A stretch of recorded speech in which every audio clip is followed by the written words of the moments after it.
Chinese-Malaysia na hinihinalang kasapi ng International Drug Syndicate na Samgur ang hinatulan ng habambuhay na pagkakakulong matapos mahatulang guilty sa paglabag sa Republic Act 9165 o ang Comprehensive Dangerous Drugs Act of 2002. Kinilala ang sospek na si alias Kong na naaresto noong Hunyo 20 taong kasalukuyan sa Subic, Zambales, kung saan nasabat ng mga otoridad ang tinatayang 10 bilyong halaga ng shabu mula sa kanyang fishing vessel.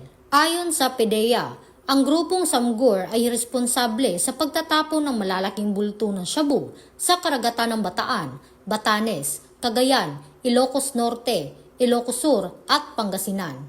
Ang hatol kay Kung ay tinuturing na malaking tagumpay laban sa international drug trafficking. Ito ang bagong PNP para sa bagong Pilipinas, serbisyong mabilis, tapat at nararamdaman.